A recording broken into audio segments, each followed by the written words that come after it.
Ito gagawin natin. Vision 32 inch ito. Ang problema niyan ay walang standby power. Buksan natin. Ito yung kanyang mainboard. So pansin ko rito yung isang kapasitor dito ay lumobo na, pero ito okay pa. Tapos no power. Check natin kung mayroon siyang stock sa pinaka filter niya, kasi kadalasan pag mga no power, open ang fuse o di kaya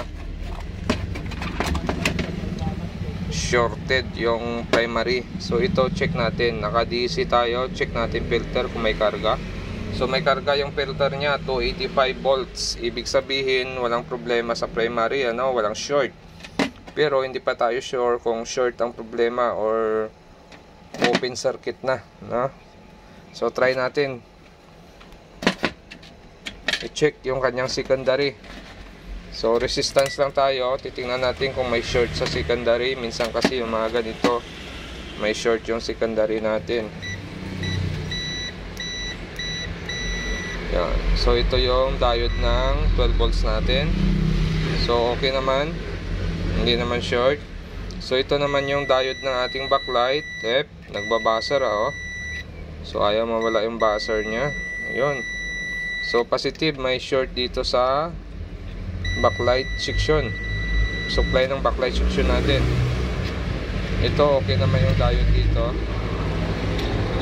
yung MOSFET dito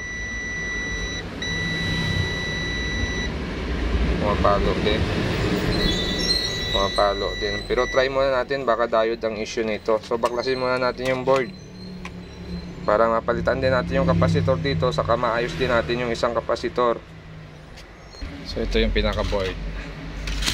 Yan. So dahil may stock yung kapasitor nito, short muna natin, 100 ohms na 5 watts pang discharge natin sa stock ng kapasitor. Okay. So ito, papalitan natin yung 25 na 470.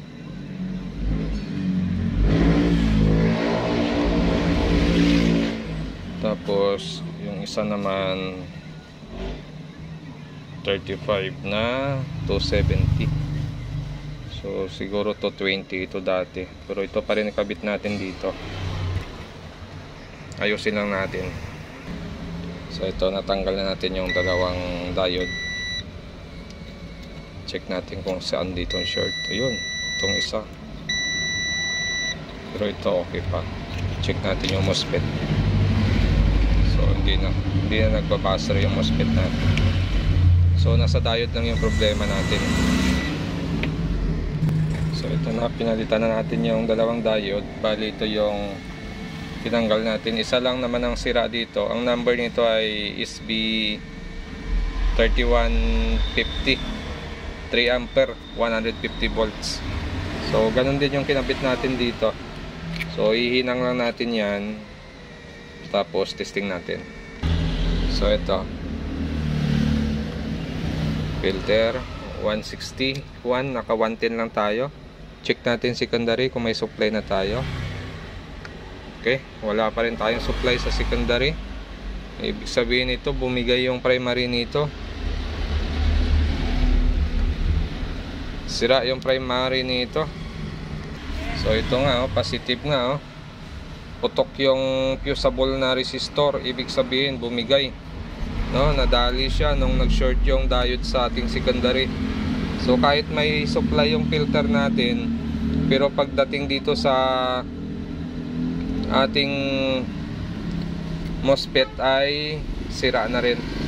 So check natin kung shorted yung MOSFET. Short muna natin yung kapasitor para mag-drain. Tapos resistance tayo sa MOSFET. So hindi naman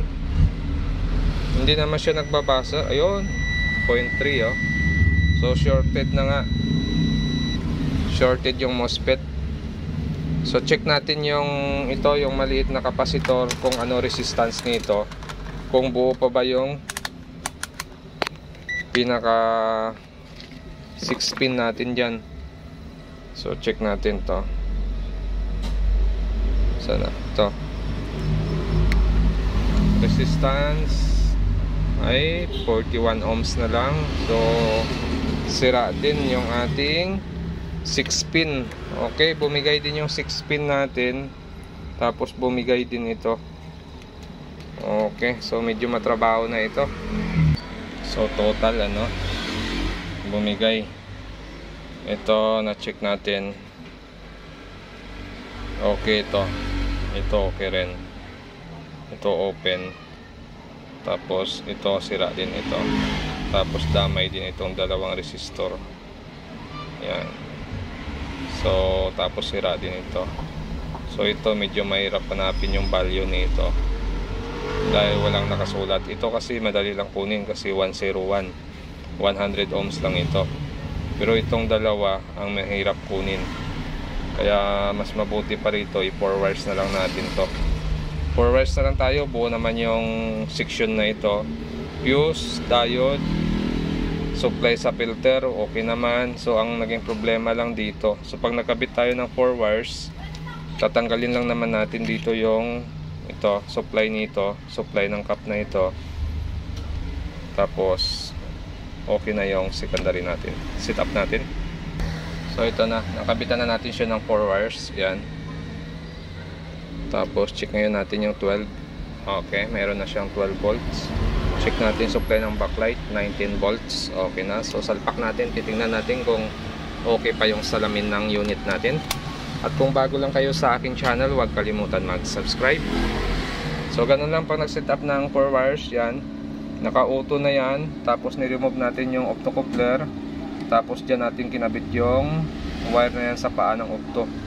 Direkta na dito. Yan, naka-auto yan. Kung ano yung secondary output nito, matic na yan, madidetect na ng ating 4 wires. 12 volts lang yung i-out nya. Yan, depende sa secondary output kung ano ang required ng connection sa opto. Kung sa 12 volts nakakabit, 12 volts ang i-out nya. Kung 5 volts ang nakakabit, so 5 volts din yung i-out nya. Basta ganito ang connection natin. Yan, tapos yung red natin sa gitna ng MOSFET at yung black natin sa negative ng filter cap. So ito na, nakakabit na natin yung ating matic on pala to. So hindi na natin siya na power on. Bumukas na kaagad yung backlight nya. Ayan o, may backlight na siya. Check natin kung buo pa. Ayun, buo pa nga oh. Buo pa yung salamin nya. May display na siya na no signal. So lagyan natin ng input.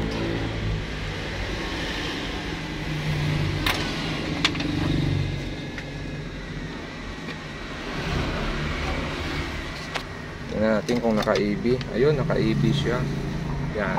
Pwede pa, no? Okay pa, oh. Okay pa yung display niya. Okay pa yung picture niya. Maulan lang talaga yung signal natin. Yan. So yung 4 wires natin, hindi na natin nilagyan ng heatsink. Dito na lang natin siya nilagay sa pinaka board ng ating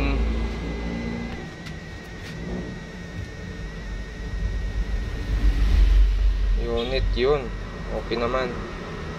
So pakiramdaman na lang natin kung umiinit. Pag hindi naman siya mainit na mainit, okay lang yun.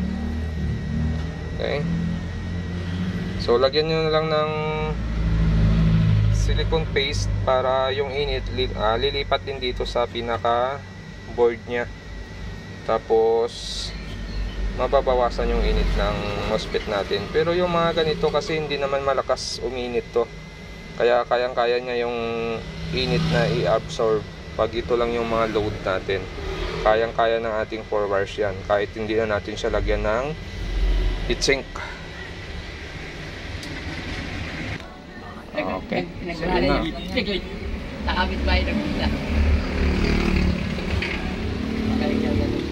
Tapos ito yung pinalitan natin at sa yung sa power supply nya.